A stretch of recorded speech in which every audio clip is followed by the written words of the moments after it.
Welcome to Novara Live. I'm Michael Walker, and this evening, I think for the first time as a co-host, I'm joined by David Adler. David, thank you so much for joining us this evening.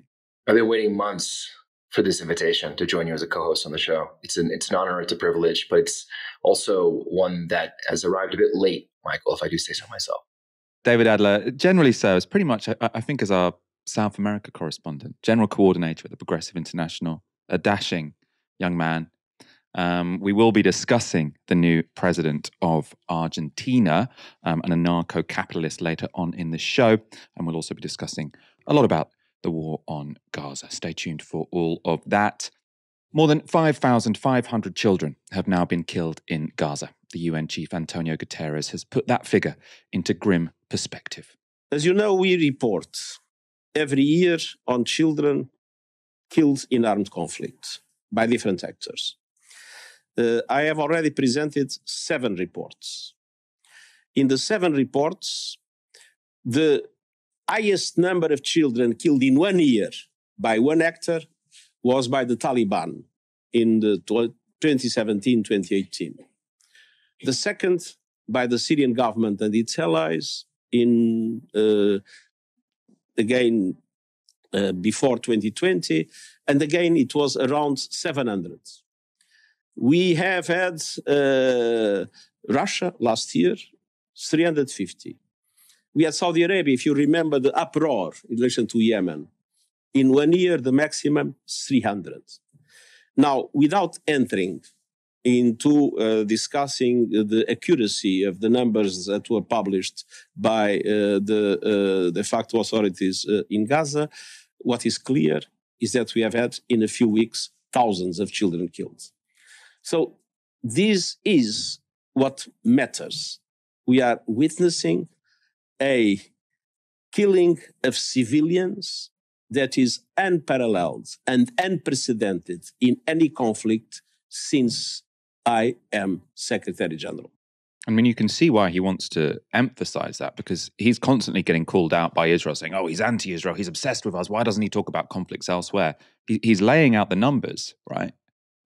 The costs of this war on civilians, and in particular children, is just unparalleled compared to any other conflict. He has been in that job to oversee for 7 years. He's been in that job, right? So you can see those numbers just... I mean, it makes sense. You've got this total war on an incredibly densely populated small bit of land, as we will talk about later on in the show as well, pursued by a government which is using really genocidal language, right? So it's not a surprise that they are killing lots of people. That doesn't seem to be a bug. It seems to be a feature. In total now, around 13,000 Palestinians have been killed in Israeli attacks on Gaza. And those attacks continued across the Strip over the weekend. In the city of Rafah, near the Egyptian border, homes were demolished in an Israeli airstrike. 17 people are reported to have been killed. In Khan Yunis, where many Palestinians displaced from the north of the territory have sought shelter, a mass funeral was held for those killed in a bombardment on Saturday night. Israel has warned that they will be moving their main operation to southern Gaza next, claiming that Hamas has headquarters in Khan Yunis. Meanwhile, in the central Gazan town of Deir al-Balah, a funeral was held for civilians killed by Israeli forces. Included amongst the dead were journalists Sari Mansour and Hassona Saliem, and they are 2 of the 3 reporters killed in Gaza over the weekend. Rockets have also hit a United Nations-run school in Gaza. This is what remains of the Al-Fakura school in the Jabalia refugee camp in northern Gaza. Hundreds of displaced Palestinians were sheltering there when the school was hit. The health ministry has reported that at least 50 people were killed by the assault. And we've excluded shots of what appear to be dead children and staff, as these are just too graphic for us to show you on this stream. Israel has now warned residents to leave Jabalia refugee camp, an area that has already come under repeated fire. The most high-profile of Israel's targets continues to be the Al-Shifa hospital in Gaza City, the largest in the Strip. It remains under Israeli control, but this morning, 28 of the 31 premature babies at Al-Shifa were moved from the hospital and evacuated to Egypt. There were fears for the babies' lives after fuel ran out in the hospital, meaning their incubators stopped working. The babies were accompanied by 4 mothers and 6 nurses. Israel has justified its prolonged raid on Al-Shifa by claiming that Hamas has a command center beneath the hospital. This weekend, the IDF released what they claim are 2 further pieces of evidence for that claim. The first is this footage. The IDF say it shows a newly discovered tunnel in the grounds of the Al-Shifa complex. You can see the camera descending an incredibly narrow tunnel here. Then there appears to be a jump cut to a wider tunnel. The IDF says the tunnel is 10 meters beneath the hospital and that it contains a number of defense mechanisms, including a blast-proof door and a firing hole. Of course, the existence of tunnels themselves would prove little, especially as the Israelis reportedly built some under the hospital themselves. This is from a 2014 article in the pro-Israel Tablet magazine. The Israelis are so sure about the location of the Hamas bunker, however, not because they are trying to score propaganda points or because it has been repeatedly mentioned in passing by Western reporters, but because they built it. Back in 1983, when Israel still ruled Gaza, they built a secure underground operating room and tunnel network beneath Shifa Hospital, which is one among several reasons why Israeli security sources are so sure that there is a main Hamas command bunker in or around the large cement basement beneath the area of Building 2 of the hospital. So if they say, oh, it's clearly a headquarters because there were tunnels under the hospital, well, potentially they built the tunnels, right? Again, this doesn't prove that there wasn't a Hamas HQ. It could be that they took over tunnels built by the Israelis, but the existence of a tunnel proves very little. Now, Israel's second piece of evidence is CCTV footage they say was taken in Al-Shifa on the morning of October the 7th. And this video shows what the IDF says is a hostage being brought to hospital by Hamas militants, or sort of strong-armed into the hospital by Hamas militants. And in this second video, the IDF claims that another hostage is shown being brought into the hospital by Hamas fighters, where he's handed over to medical staff. Now, again, that doesn't seem to me to prove the hospital was being used for military purposes. Hamas wanted their hostages alive, and so they would take them to a hospital if they needed treatment. I'm not sure what the IDF wanted. Did they want the doctors to turn them away? Speaking on Radio 4's Today program, Israeli government spokesperson Alon Levy gave his interpretation of this new evidence.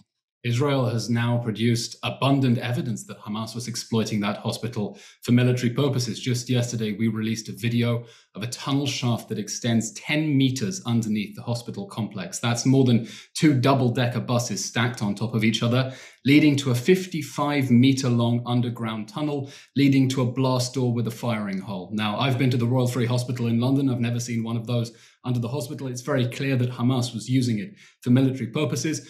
We've always said on this show, it is perfectly possible that Hamas located valuable military infrastructure in tunnels under hospitals, right? It would actually make some sense to do that. I mean, it's a terrible thing to do because you're putting lots of civilians at risk. But at the same time, if you want to make sure that you're putting your military equipment in a place that the Israelis will struggle to bomb, then putting it under civilian infrastructure, I mean, you know, it's not implausible they would do it, right?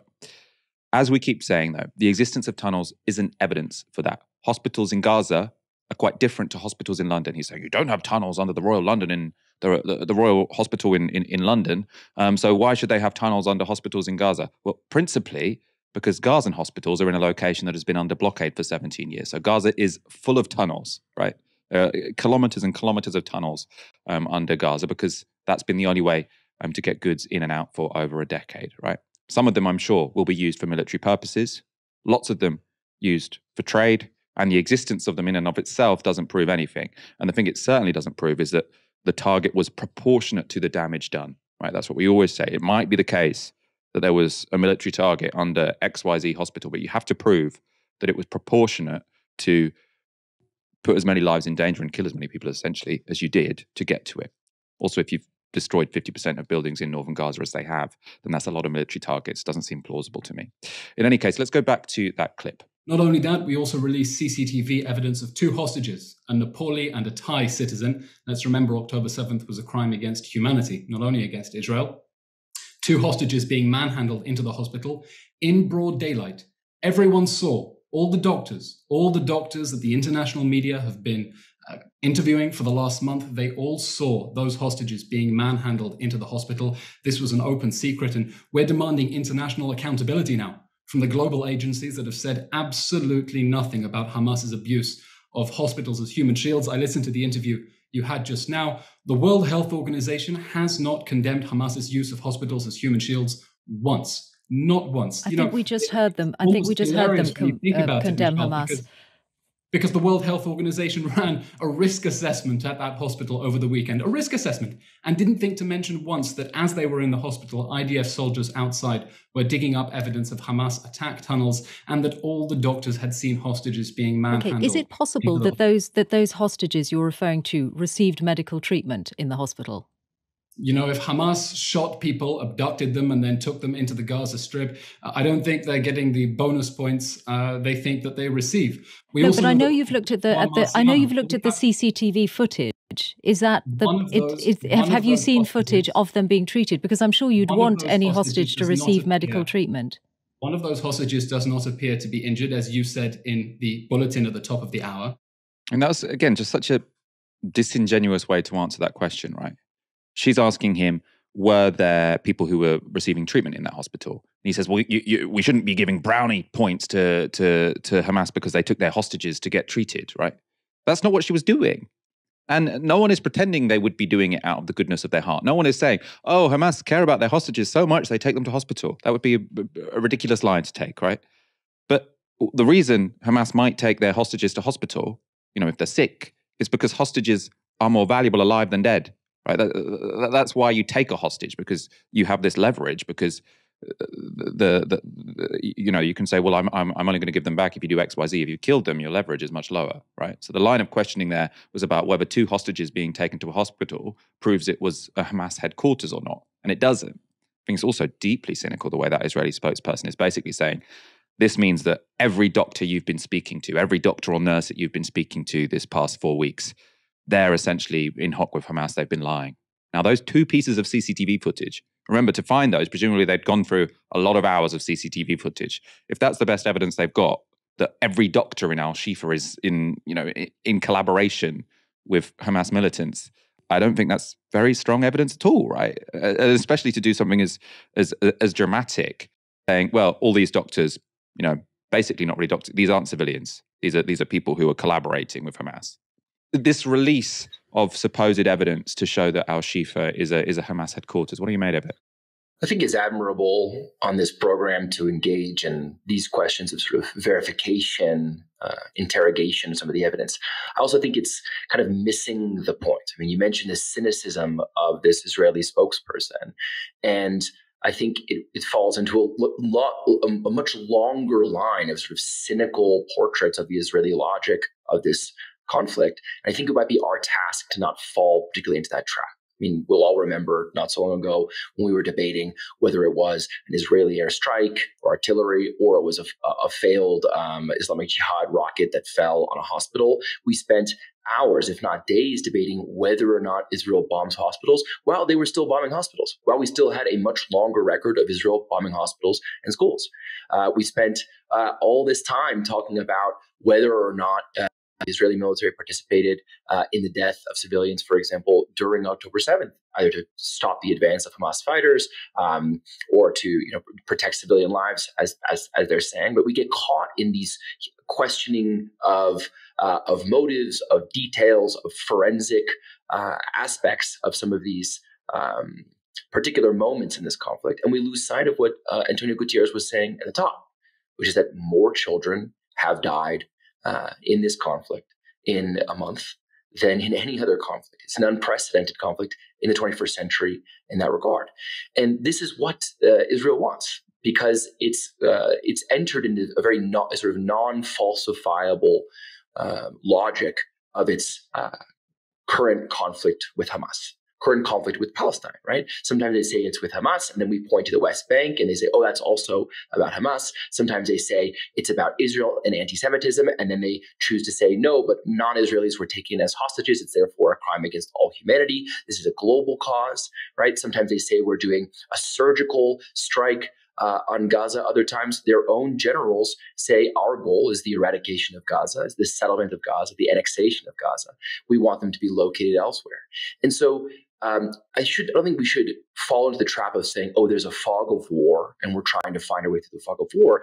Rather, we should be looking for who's creating that fog, right? In whose interest is it to be kicking up dust and forcing us to walk through that fog, instead of focusing on some of the basic facts of children dying, of families being evacuated, of an entire part of Palestine being razed to the ground, and the humanitarian questions that raises for us, but the basic kind of human question of how to create that durable and lasting peace, which Israel does not want to do.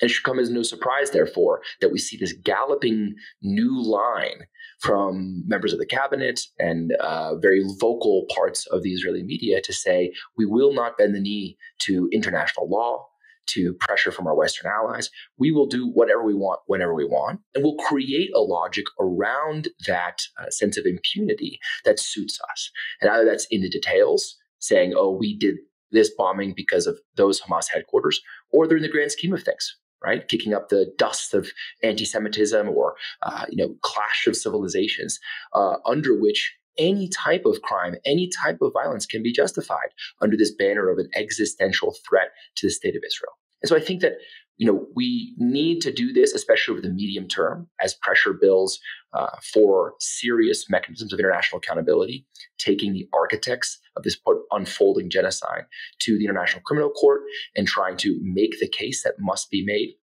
for their accountability. But I think it's also incumbent upon us not to lose sight of the general situation in Gaza, which is genocidal, textbook, as many people have said, and then that becomes the demand for a ceasefire, not this or that particular crime, although we could spend days, hours, years discussing the details, motivations, particular logic through which Israel is attempting to justify its particular actions, but to really focus on the kind of key headlines of why every major human rights organization, why every major organ of global civil society is now cohering around the same demand, because the loss of life is simply intolerable, regardless of, as you mentioned, Michael, a tunnel built here, a tunnel built here, a Hamas headquarters here, or a Hamas headquarters there. The other issue is, what's this all for? So why are they destroying this or that tunnel? There needs to be some sort of end goal to which this is aiming, if they have any hope of sort of justifying what they're doing, which, as regular viewers of this show will know, we don't think they do. But on this point, I do want to go to something that was in The Economist recently, because while the war continues to destroy entire families, there is apparently still no sense among its Western backers what it will achieve, right? This is a passage from an Economist article over the weekend. After 2 days of talking to officials about the plan for post-war Gaza, the inescapable conclusion is that there is no plan. The shattered enclaves will need external help to provide security, reconstruction, and basic services. But no one, not Israel, not Arab states or Palestinian leaders, wants to take responsibility for it. America hopes that Arab states will contribute troops to a post-war peacekeeping force, a proposal that is also backed by some Israeli officials. But the idea has not found much support among Arabs themselves. Ayman Safadi, Jordan's foreign minister, seemed to rule it out altogether at the conference. Let me be very clear, he said. There will be no Arab troops going to Gaza, none. We're not going to be seen as the enemy. The Economist goes on. The reluctance is understandable. Arab officials do not want to clean up Israel's mess and help it police their fellow Arabs, but they also do not wish to see Israel reoccupy the enclave, and they admit, at least in private conversations, that the Palestinian Authority is too weak at present to resume full control of Gaza. If none of those options is realistic or desirable, it's not clear what is. Now, I find, interesting article, right? But I find it very interesting that was published in The Economist a couple of weeks after they put as sort of their main leader why we shouldn't have a ceasefire now. We shouldn't have a ceasefire now because that would only be building up problems for the future. They're saying Israel has every right and should continue to go in there and try and destroy Hamas, however much civilian casualties they cause along the way. And the message being, it might be difficult in the short term, but at least in the long term, this is creating some possibility of peace. Now, in the same newspaper, right, a couple of weeks later, they're saying, oh, also, by the way, even if Israel do achieve their goal, which is probably unrealistic, by the way, of destroying an organization which has been in control of a territory for 17 years, is going to be very deeply embedded, right? Even if they do succeed in that goal, well, actually, there's no plan for after that anyway. So The Economist is backing the continuing of the fighting, the continuing of the bombing, which so far has killed 13,000 people, more than 5,000 of them children, right? That's all fine with the Economist. You should keep doing that because it's justified. The means justifies the ends. You could say the ends justifies the means. The ends, yeah. And now they're saying, well, the end, actually, we've got no idea what the end is. Just seems completely stupid to me. I agree with this article that there is no plan, but if there is no plan, then what you should do is have a ceasefire and come up with a plan. And to be honest, in this debate, I think that means the international community has to really come in and say, Israel, you can't have what you want. I mean, presumably Hamas can't have what they want either. Get people around a table and say, this is a solution that could conform to international law. But saying, Israel, you just get to bomb as much as you like, even though you haven't shown us any kind of plan as to how this is going to work in the future, just seems completely bizarre to me. I don't know how you can possibly justify that.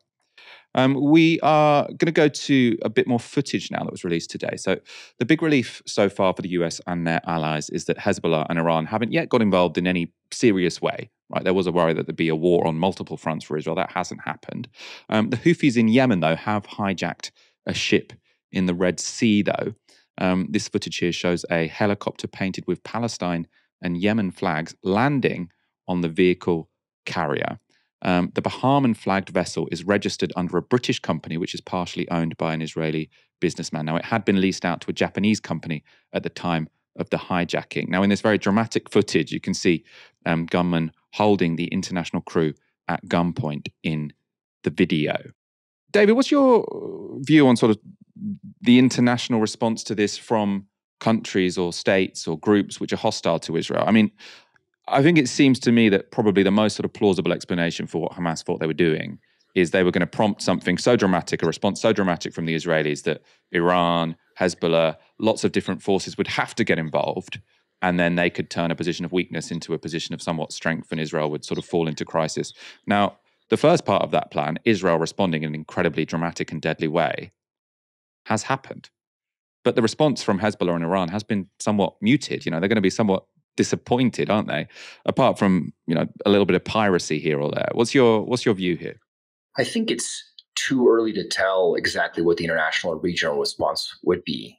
But I think what you were saying before about the lack of plan or the paradoxical pairing of the no ceasefire, but what's the plan, as you mentioned from The Economist magazine, these all fit into my earlier comments about the non-falsifiable, inexorable logic of expansion that is built into the Zionist project. And it goes something like this.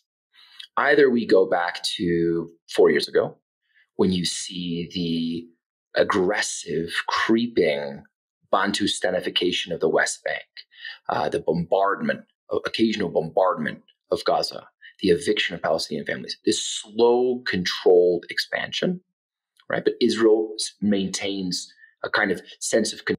It's negotiating with the Palestinian Authority. It's maintaining some degree of stability vis-a-vis the ongoing humanitarian consequences of their siege on Gaza. Either they do that, and Israel tells the world, specifically its Western backers, look, we've got this under control, as they creep into these Palestinian territories, violating previous agreements, aggressing over territorial and ancestral lands of Palestine. Or they kick off a major conflict. A major conflict can be with Hamas. A major conflict can be around with its Arab neighbors. And they say, you see why it's so important to invest in Israel. You see why we're so aggressive. You see why we're so heavy-handed. It's because we're in such a hostile neighborhood that we need all of your aid, all of your investment, and all of your legal protection to do what must be done in order to defend ourselves from these existential threats. And this is why Israel has such latitude in terms of the way it maintains, sustains, and motivates this conflict. Because we've seen that these Western backers will also twist themselves into knots to justify Israel's decisions, right? We've seen the famous clips of whether it's Blinken or Ursula von der Leyen accusing Putin of war crimes, that we then replace Russia with Israel. All of a sudden, no, those aren't war crimes. We've seen The Economist say no ceasefire. We must go ahead with this conflict with Hamas. They must be taken out. You cannot negotiate with terrorists, right? And when Israel says, oh, that's not really our goal even, we're trying to extinguish and exterminate and evacuate all of Gaza, they go, well, that also makes sense because everyone's complicit. All the doctors are complicit, as you mentioned in the opening segment. All the neighboring countries, are supporting these Gazans. They should take them as well.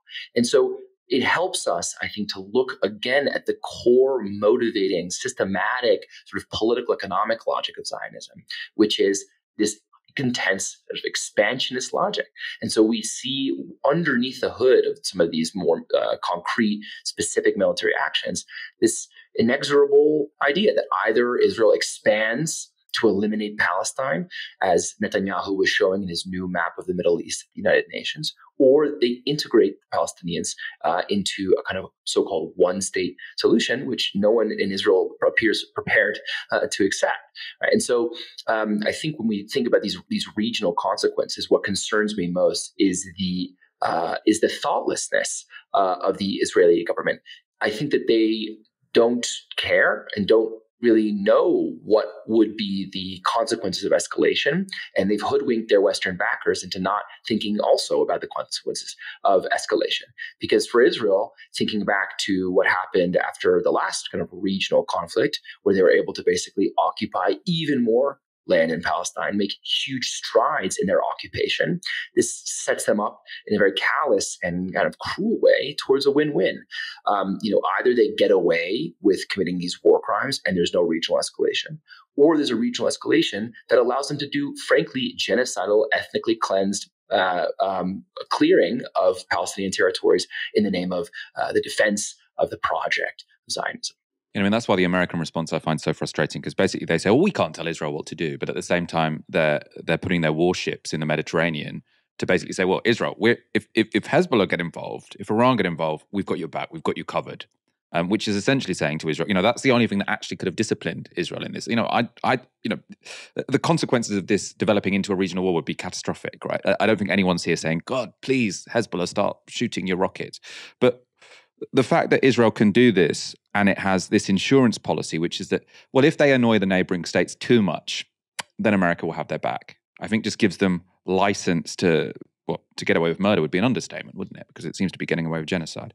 And we will be going back to some sort of new statements from Israeli politicians towards the end of the show, who have really been upping the ante when it comes to the genocidal language, which we've been sort of showing you repeatedly on this show.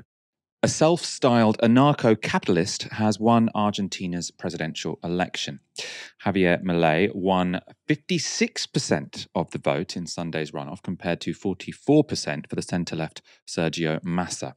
Milei promised radical change in his acceptance speech. The situation in Argentina is critical. The changes our country needs are drastic.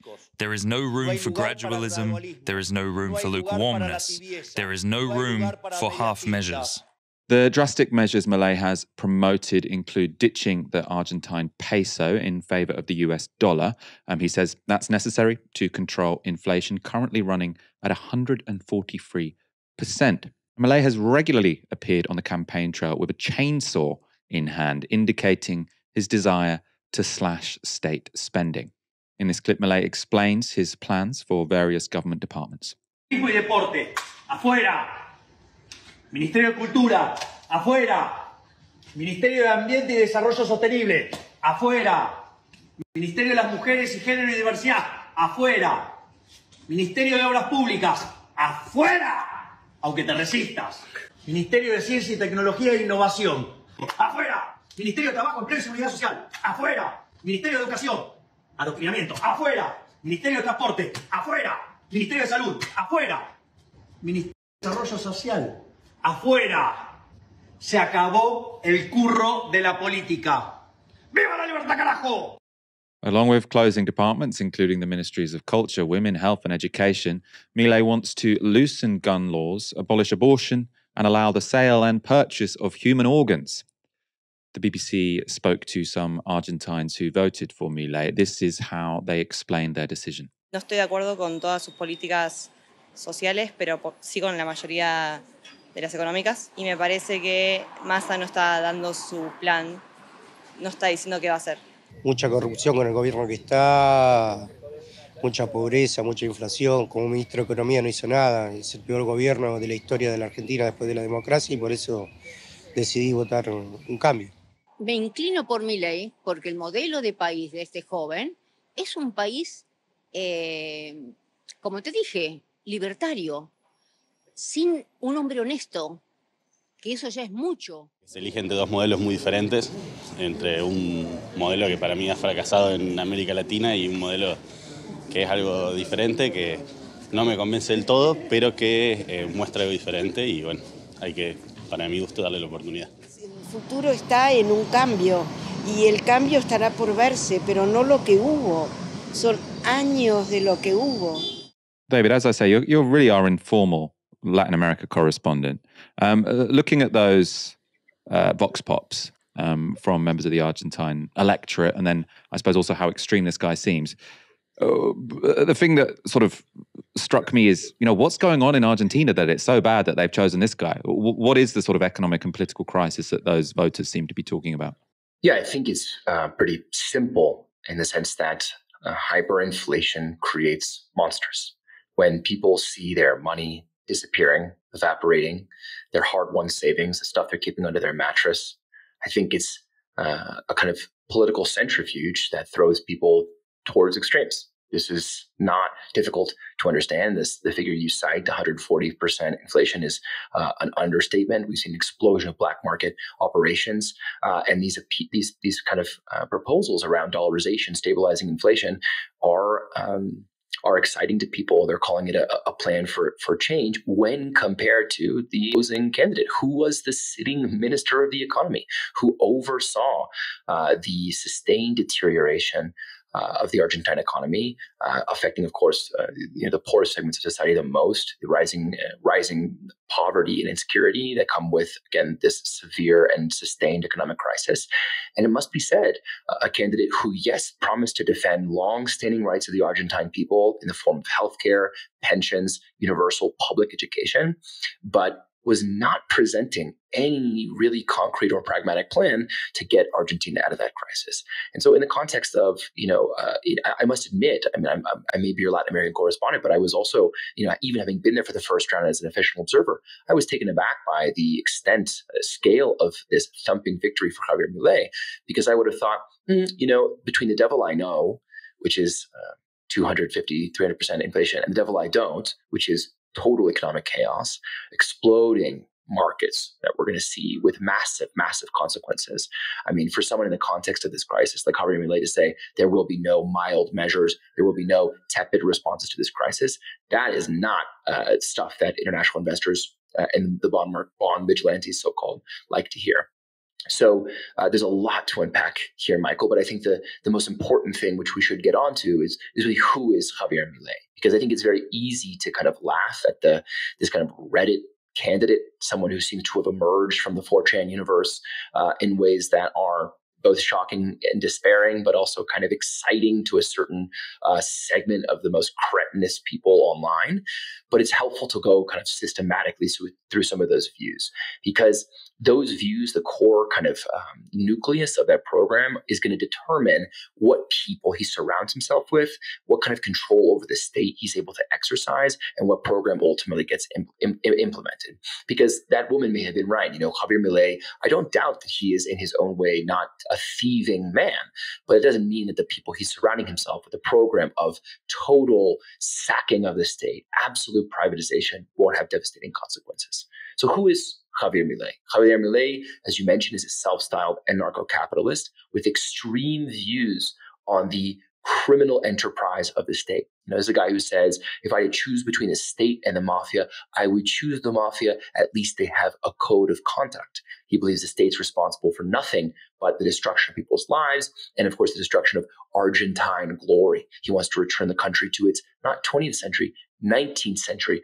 glorious liberal past, which is a nostalgia that we haven't even heard from the most extreme form of populists who only can harken back 75 years. He says, no, I'll do you one better and harken back over 125 years to 19th century Argentina.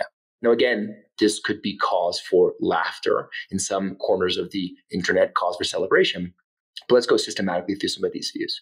So beyond the anarcho-capitalist market solve everything, let's see how that applies to education. He wants to privatize all education, doesn't believe in public education or public schools.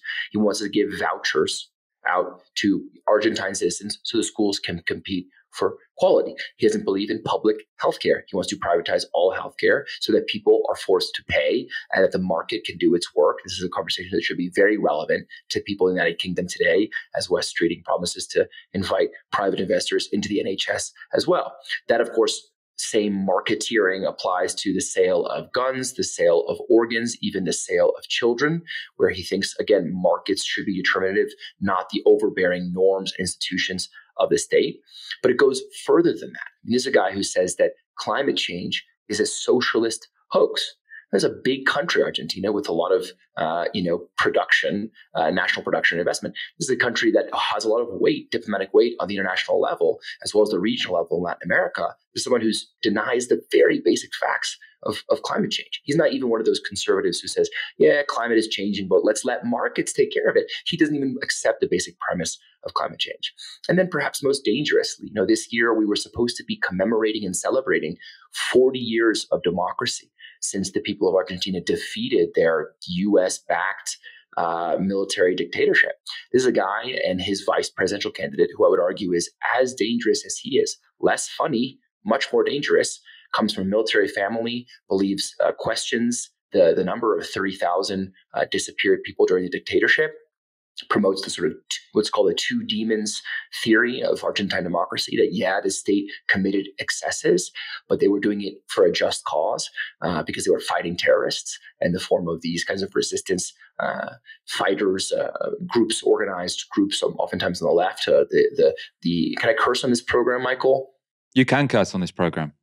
The shit communists, the shit tards, the left shitty communists, as Milei calls them, that he claims are equally responsible for the bloody years of the dictatorship. So on the 40th anniversary of Argentina's democracy, a celebration of the rights that its citizens have secured over that time in the workplace, in hospitals and education, this guy comes in and says, no, we're going to take a chainsaw to the state, as you mentioned. We're going to rip up all of these ministries, chuck them out of the state. We're going to privatize the central bank.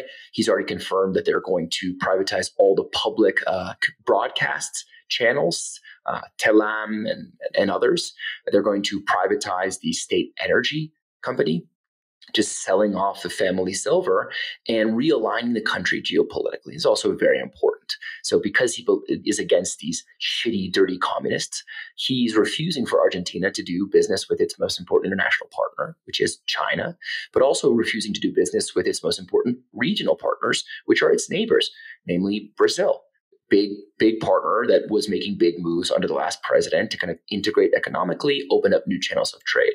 For Javier Milei, China and Lula are both shitty communists, and therefore he intends to realign Argentina with two countries in particular that he sees as the perfect direct allies of Argentina, and to which he plans to visit before his inauguration on the 10th of December, which is coming up quickly. The next 3 weeks, he intends to visit Washington, D.C., and intends to visit Israel, moving the Argentine embassy from Tel Aviv to Jerusalem in recognition of the special place that Israel has in the heart of Argentine society. So it's not just a kind of nut job who was able to take advantage of an immiserated and challenged Argentine society in the context of this enduring economic and now increasingly social crisis. It's also someone with a really, really well-developed paradigm of a hyper neoliberal, a guy who's read his Hayek, who's read his von Mises, who prays to them as gods every night, and who's importing some of these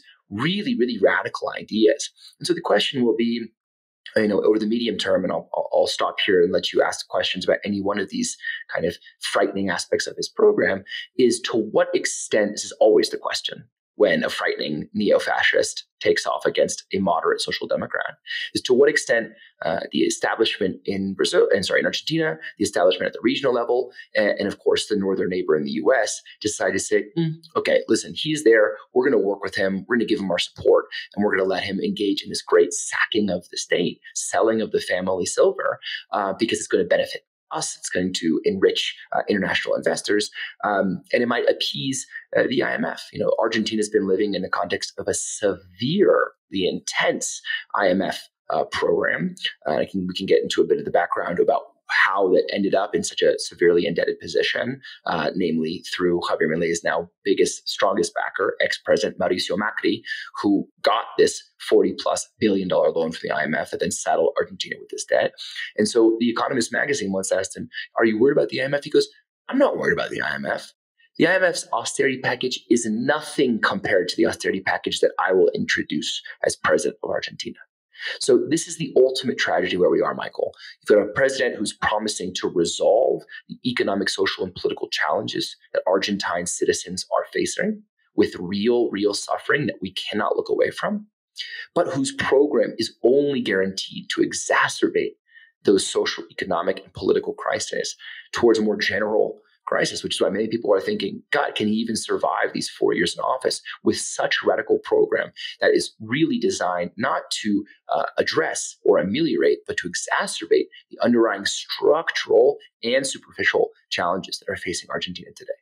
I'm going to probe you with some more questions in a moment. First of all, I want to show some footage. I mean, you mentioned the pro-Israel there. We've got some footage here of Javier Milei on the campaign trail waving an enormous Israel flag. As you say, he has pledged to join the US in moving the Argentinian embassy to Jerusalem. So very much someone in support of the state of Israel, including in its war on Gaza. As you say, sort of he says he is a proper alternative to a failed establishment. And as again you say, he really goddamn hates the left. Take a look at this interview. Al zurdo de mierda no le podés dar ni un milímetro. Pero ¿me podés definir zurdo de mierda? Que no Todos lo los que, digamos, los colectivistas, los que ponen, digamos, o sea, esa idea... A ver, ¿Por qué le pones de mierda, digamos? Porque son una mierda. O sea, vos mezclás... no, pero es que si pensás, pero si pensás distinto te van a aniquilar. Ese es el punto. Es decir, vos al zurdo no le podés dar un milímetro, porque le das un milímetro y lo toma para destrozarte. Es decir, digamos, o sea, vos no podés negociar con el zurdo. No se negocia. No se negocia con esa mierda, no se negocia porque te van a llevar puesto. Just saying, don't negotiate with leftists because if they agree with you, they'll kill you. I mean, who's he talking about there? Is he talking about the sort of social democratic incumbents who he's replacing, or is he talking about? I mean, it sounds to me sort of like a Twitter rant against like online leftists. Like, what is the context here? How should we understand what he's saying there? Yeah, it's totally deranged. I mean, I think it's important to clarify what he's referring to as communism is the most like light touch social democracy a la Latin America. You know, this is someone whose views are so extreme that, again, he would paint Lula as a raving lunatic communist who is, you know, seeking to destroy all individual liberties in the name of some revolutionary Leninist project. You know, this person, things are moving so quickly in terms of these morbid symptoms of kind of whatever you want to call it, late stage capitalism, but particularly in Argentina, that, you know, this guy who was considered kind of a laughingstock figure so recently can deliver this thumping victory. And so I think it's really helpful to get behind that victory, get behind the appeal, get behind the vox pops, as we saw at the beginning of the segment, to understand just what happened with Argentina's debt. So when Mauricio Macri, who, as I mentioned, is the ex-president of Argentina and now the biggest kind of godfather of Javier Milei, the guy who really brought a lot of votes in for Milei, who is, you know, a kind of crazier figure, but Mauricio Macri is seen as more of a standard-bearing neoliberal across the continent. When Argentina was going through an economic crisis, he invited the IMF to come in and give an illegal loan, so a loan that violated its own bylaws under President Donald Trump, who basically gave his stamp of authority to the IMF to violate its own bylaws. So technically, this is very illegitimate and illegal debt that was sent over to Argentina. And it's not as if, you know, without getting into too deep of a conversation about kind of macroeconomics and the international financial or monetary systems, you know, this money came in as a debt package or as a bailout package and immediately left the country because it was immediately used to pay off Argentina's international creditors. So what happens is Trump under Macri approves this $41 billion loan that comes into Argentina, immediately leaves the country to pay off its international creditors and leaves its people with a completely unsustainable level of debt. And what does the IMF do? Looking at the worsening crisis that it is inflicting on the people of Argentina, as hundreds of thousands of people are marching on the streets decrying this debt deal, saying it's illegitimate, it's illegal, and it's unjust. The IMF says, we're going to introduce surcharging. We're going to charge you extra, a kind of penal extra charge on top of your debt because it's going to motivate you. It's going to motivate you to pay us back even quicker. So there was absolutely no forbearance on the part of Argentina's international creditors. And I think it's really important to emphasize this because this was not an Argentine election. This was, in every sense of the word, an international election. It's international in the sense that the structural determinants of Javier Milei's appeal are international, namely from the United States, DC-based, Washington, you know, IMF that we run, even if a European is technically in charge. but also critically because Javier Milei has openly aligned himself with reactionary forces around the world, whether it's Jair Bolsonaro's son or Spain's Vox, who are in the bunker with him, or Jose Antonio Cast, a kind of, comes from a family of Nazis and is now Chile's leading presidential candidate. And so we need to be attentive also to that potential contagion effect from Argentina to Chile in a couple of years, what it could mean, Milei's election for Chile, for the countries basically outside of its borders. And that's why we think it's such an important election. Is because not only is it a kind of a weather vane for where politics are going generally across Latin America and around the world, but also because it's not as if this were a purely autochthonous social, economic, or political crisis. Milei wants to make it sound that way. He constantly refers to the political caste. For him, this is an Argentine story. It's an Argentine story of 125 years of these thieving politicians, as he called them, raiding the state for their own personal profits and benefits. But for us, coming from a more sober, sound, you might even say in social democratic or leftist perspective, we need to understand about some of these structural determinants, that centrifuge of hyperinflation and what gave birth to it. We've seen anti-corruption politics become the main motor for the neo-fascist right around the world. This was the same in Bolsonaro's case, right, with Sergio Moro, managing to put Lula unjustly behind bars, cooing Dilma Rousseff. This is, the next door neighbors of Argentina, and a long-standing idea that all that left governments do is steal and rob from the people and enrich themselves. That's how Javier Milei wants to paint this election. It needs to be our responsibility to put that in a broader historical, but also international context, to say that this is a creature we made. This is a creature that we funded. This is a creature that we are now going to exploit to take advantage of this, fire sale of Argentine state assets and public entities in the name of a glorious libertarian revolution. Last week's vote against a ceasefire in Gaza was a low moment in Westminster in the face of thousands upon thousands of civilian deaths in Gaza, all perpetrated by a government spouting genocidal rhetoric. Both Labour and the Tories decided to support Israel's war. Many constituents are upset about that. There were protests outside Keir Starmer's constituency office in Camden over the weekend, and another MP, Labour's Jo Stevens, had her office vandalised with red paint. On the BBC on Sunday, Rachel Reeves had this to say about the protests and the ceasefire vote. I was really sorry to see colleagues resign last week from the front bench.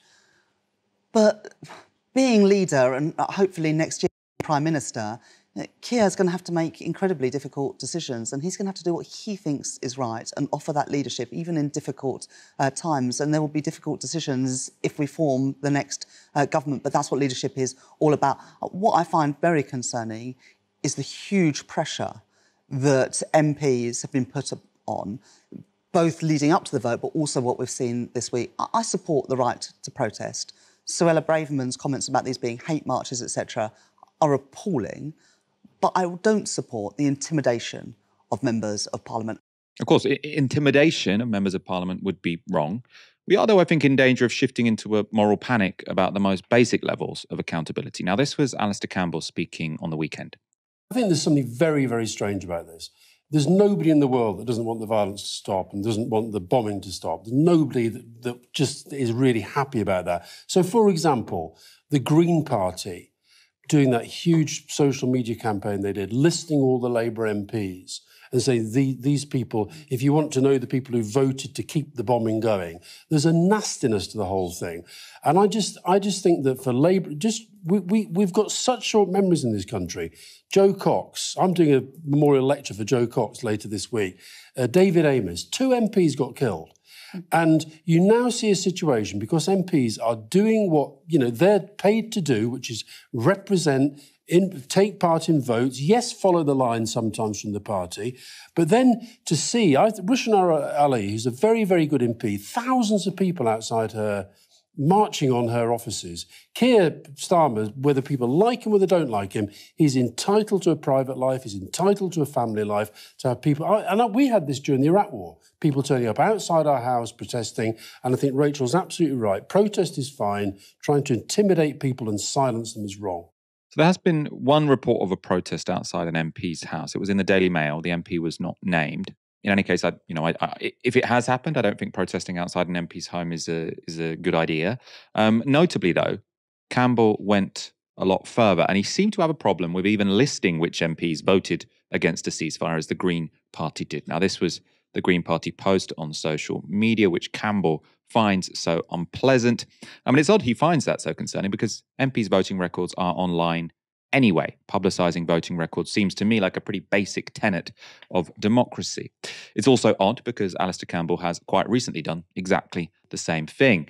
In 2019, Campbell, who has 3 times as many followers as the Green Party, published this list of every Labour MP who failed to vote for a second referendum on Brexit.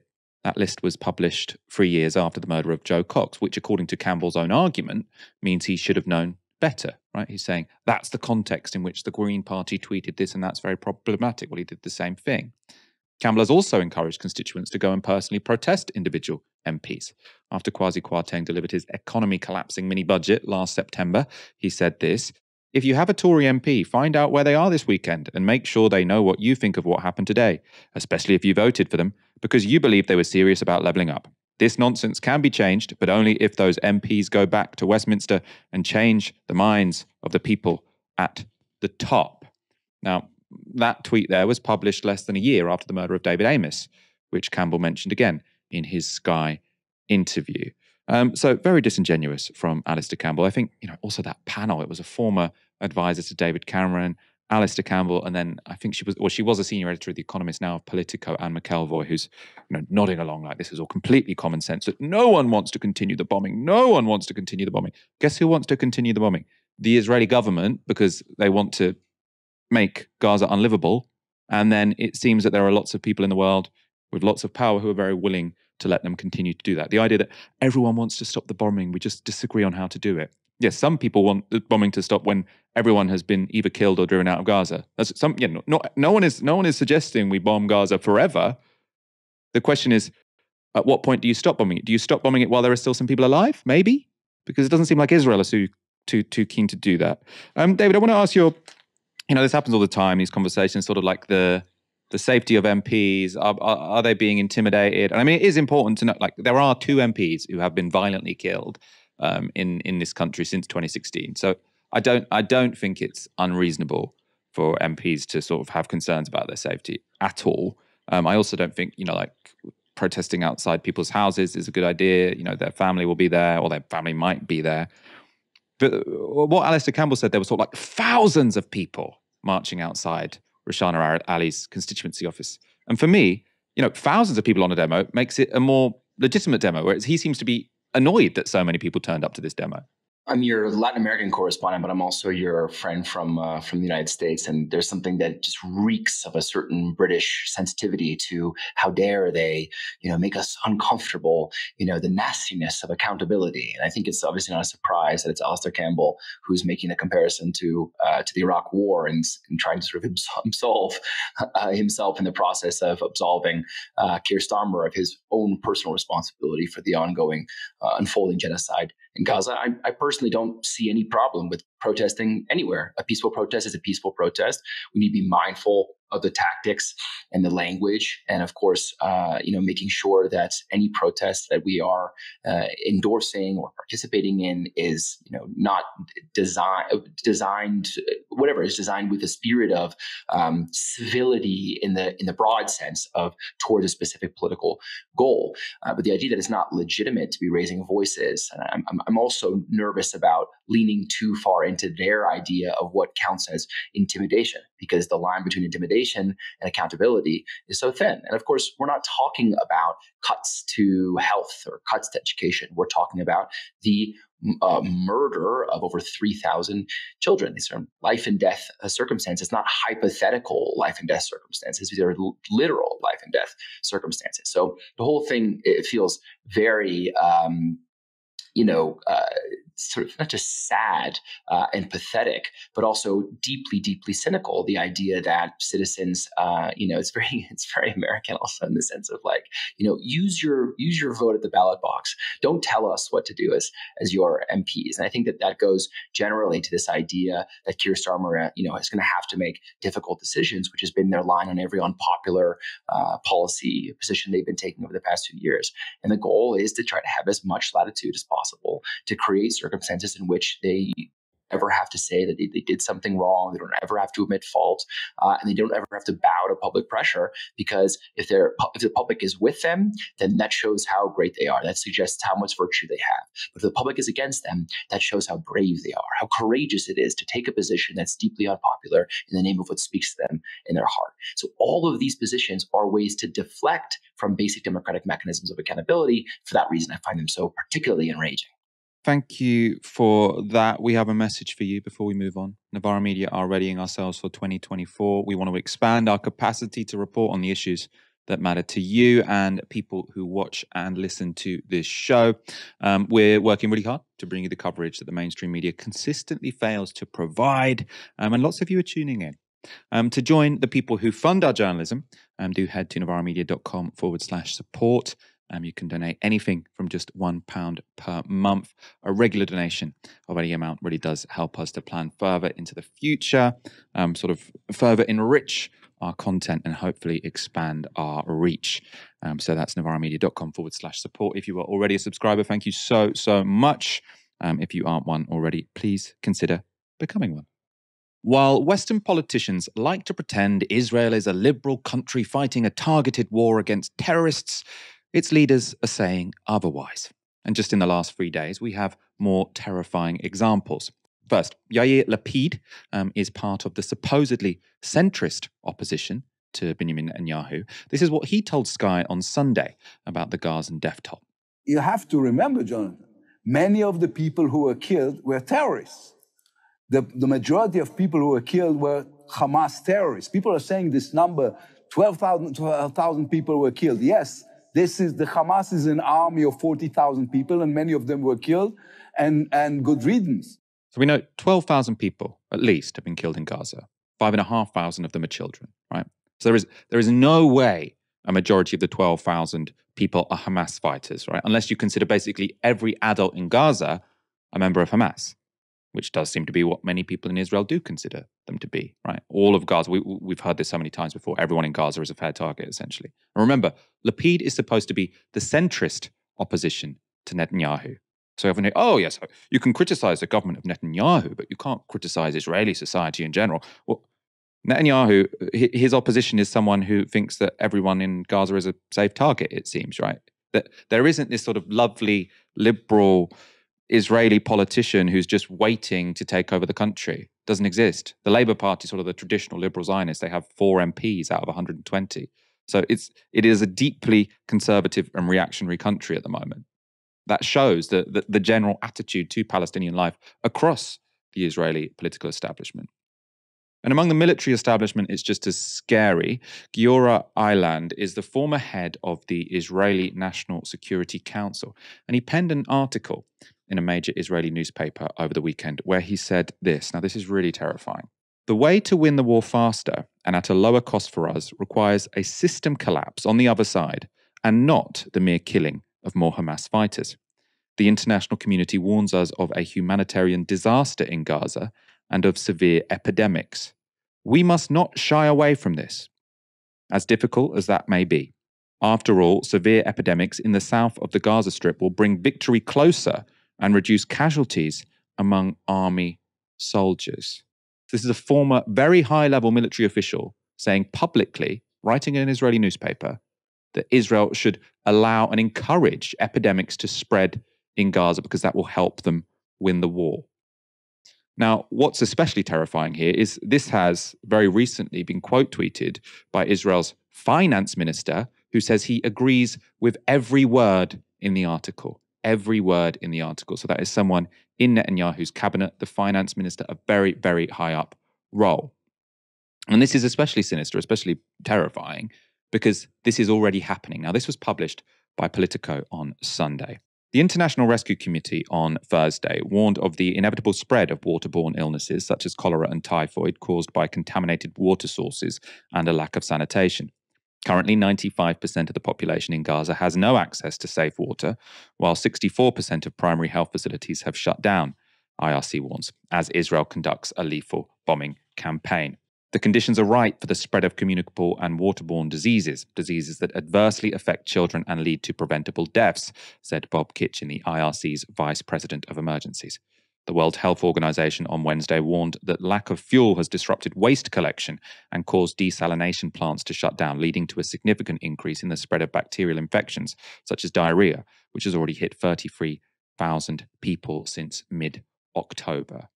You've got senior politicians, the finance minister saying he agrees with every word in an article by a former major general in the military, who, as I say, sort of led the security establishment, who's saying we want to allow or encourage epidemics to spread. And you've still got Western politicians saying this isn't collective punishment. No, this is a targeted strike against Hamas. Cholera is spreading, right? Because they've cut off the water supply. They've cut off the fuel so the desalination plants don't work. And what happens in that situation? Disease spreads. Now, you've still got people in the West, still got people in Britain saying this is just the inevitable consequence of war. It's all Hamas's fault. They are backing collective punishment, which is already killing 5,000 kids and is going to kill a lot more. And that seems to be part of the plan. Now, it is incredibly grim, especially as the spread of disease will disproportionately affect children in Gaza. Meanwhile, some children in Israel have come up with a new song.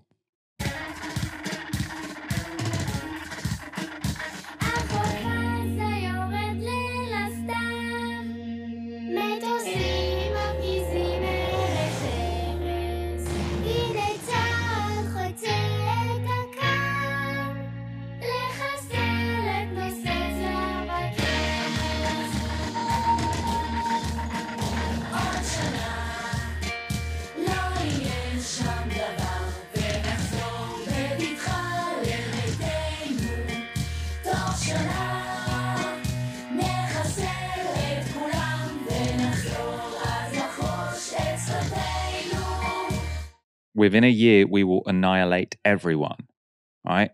Sung by kids. It was published on the website and social media accounts of the state broadcaster, Israel's public broadcaster called Kan News. Now, they later deleted it without explanation.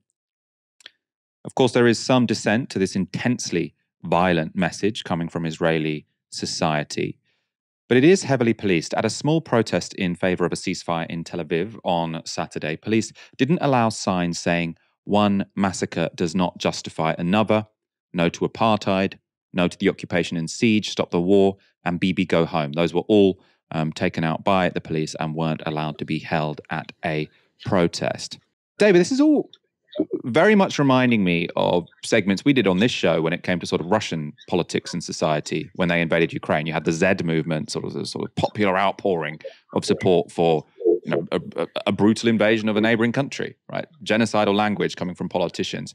And when that was the case, we did those segments, but so did the BBC, so did all of the major liberal outlets. They all said, this is shocking. Russia is a sick society. We need to sanction it. It's beyond salvageable, right? The whole society is sick, is what we heard. And we're seeing pretty much the same scenes in Israel, but we're still pretending that Israel is this normal liberal country that's just doing an aggressive counter-terrorism operation. I think this gets to the core of why we, by we I mean the community around Novara and around the world, are against a war. We call ourselves anti-war. We call ourselves anti-war not just because of the consequences of war, which is, of course, a motivation that is sufficient to call for a ceasefire, to pursue a negotiated, peaceful settlement to some of these conflicts. But because war itself is a cause, war is an engine of genocidal sentiment, especially in the context of a government that the international community has been decrying for months as highly reactionary, neo-fascist, very homophobic, if we want to go into the realm of social policies. And if you have that as the vanguard of a government, then war becomes an engine through which those fascist and genocidal ideas are then transmitted to a society. You show the clip of the children singing, and I think is a great example of what I'm trying to illustrate and what I think is the core spiritual logic of the anti-war movement, as I understand it, and as I feel we should all understand it together, which is that war creates genocidal sentiment. War itself is an engine of hatred and division. I think that we are all too often convinced that the consequences of war will create a movement for peace, that the consequences of war will motivate us to feel sympathy or empathy. We feel that the images of dead children and dead families and bombed out buildings will be sufficient to convince the perpetrators that they are committing not just crimes, but real humanitarian crises in the context of this particular war. But they're equally likely to harden the hearts of the people who are perpetrating those crimes, to radicalize, to militarize, to push them towards even more bloodthirsty genocidal sentiment. And that is the reason, the double reason for a ceasefire. It's not only so we can stop the violence and protect Palestinians in their fundamental rights enshrined in national and international law. It's also to try to stop, to try to notch that transmission, to clog that node that's moving from the highest levels of the Israeli government deeper and deeper into Israeli society and outward to its Israeli backers, who seek not only to justify but to motivate some of these really terrifying, truly genocidal sentiments that are becoming commonplace. That is why we stand so firm on an anti-war platform, not because this or that conflict are just or unjust, although I would be happy to debate those merits, as I'm sure you have many times on this program, but it's because war creates its own monsters that endure long past the narrow confines of a particular conflict to indoctrinate new generations with the trauma and, of course, with the hatred for the bogeyman opponent that is now hanging over their life, their society, their community for the rest of their lives. These will be defining moments that create and embitter entire generations of people against Palestinian life and livelihood. And that is what's most terrifying, I think, in this moment. I've seen a number of times sort of right-wingers say, oh, well, yes, they're killing Gazans, but did you see all Gazans were sort of cheering in the street after the Hamas attacks? So even the kids are cheering in the street after the Hamas attacks. Now, obviously, not all Gazans were cheering in the street after the Hamas attacks, but I'm sure you do have a lot of, hatred of Israelis in Gaza, right? That's not surprising. It's what I always say to my friends, whether they're sitting in Los Angeles or New York or London or anywhere in the West that's been aiding and abetting this Israeli regime. We do not control how people react to genocide. We do not control how people react to apartheid. We do not control how people react to ethnic cleansing and displacement. We can only control whether or not a genocide is committed. We can only control whether or not displacement is continued. We can only control whether we endorse, support, and justify ethnic cleansing. And that is why we cannot get caught in the trap of comparing certain hatreds on one side, certain hatreds on the other. It's why people always it's important to emphasize the difference between the occupier and the occupied. It's why it's important to emphasize this is not a war, because a war cannot be fought between Israel and Hamas. But it's critical to understand where those nodes of complicity are, because of course, people are going to react in that, talk about a centrifuge. People are going to react all sorts of ways to the conditions of their oppression and the systematic kind of elimination of their people. And we cannot control how people react to those conditions. That's why the condemnation conversation felt so far out of place and so confusing, and so requiring a further interrogation to understand why condemnation became the word of the day. We can only control whether the side that we are aiding, abetting, financing, and protecting at the international level from the consequences of their crimes continues. And that is where we need to be focused, I think, in the days, months, and years ahead. I think that is where most on the left have been focused. Let's wrap up there. David, it's been a pleasure having you on this evening. Michael, I hope it's not the last time, even if it's the first, because it's always a pleasure to join you here in a more. I'd love to get you. I'd love to get you back on co-hosting soon. It has been a pleasure. Thank you, everyone, for watching this evening. I'll be back in the hosting chair tomorrow at 6 p.m. For now, you've been watching Novara Media. Good night.